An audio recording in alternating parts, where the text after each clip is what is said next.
ఆమెకి క్యాన్సర్ అని చెప్పారు హాస్పిటల్లో. ఆమె హాస్పిటల్లో ఉండగానే నేను విజయవాడ ప్రార్థనకి వెళ్ళా, నీళ్ళ అభిషేకం చేయించుకొని వచ్చా. పూర్తిగా దేవుని మీద నేను నమ్మకంతో పోలా. వాస్తవంగా ఆయన పక్క వాళ్ళు చెప్పిన మాటలు నేను వెళ్ళిపోయా. దేవుని తాకాడు, నీళ్ళ అభిషేకం చేశాడు, చేసి అమ్మాయి స్వస్థపడింది. మళ్ళీ సరిపోవాలనుకున్నా. ఇక్కడికి నేను వచ్చా.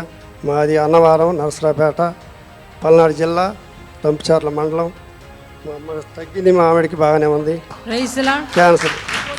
వింటున్నారా? బ్రదర్ చెప్తున్న సాక్ష్యం విన్నారా? వారి యొక్క మిసెస్కి క్యాన్సర్తో బాధపడుతూ వచ్చారండి.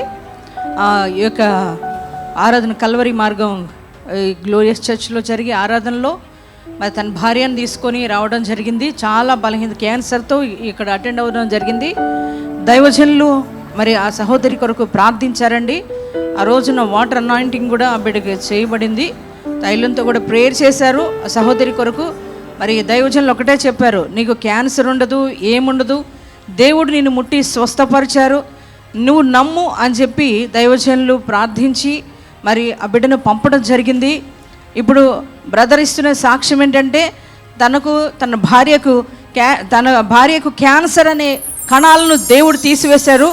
దైవజనుడు ప్రార్థించగానే నా భార్యకు క్యాన్సర్ కణాలు తొలగిపోయినాయి, నా భార్య ఇప్పుడు హ్యాపీగా ఉంది అని సాక్ష్యం ఇవ్వడానికి వారు నరసరావుపేట నుంచి మళ్ళీ ఇక్కడికి వచ్చారండి.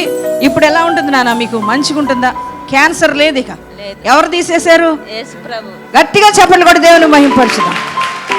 క్యాన్సర్ వస్తే తగ్గే ఛాన్స్ లేదు, కానీ యేసయ్య గొప్ప దేవుడు. దైవజనులు ప్రార్థించినప్పుడు అద్భుతమైన స్వస్థత సహోదరికి కలుగజేశాడు. మన దేవునికి అసాధ్యమైందంటూ ఏదీ లేదు. అది ఏ వ్యాధి అయినా, మరణకరమైన రోగమైనా యేసయ్య మాత్రమే ముట్టి స్వస్థపరచగలిగిన దేవుడు. హల్లెలూయా.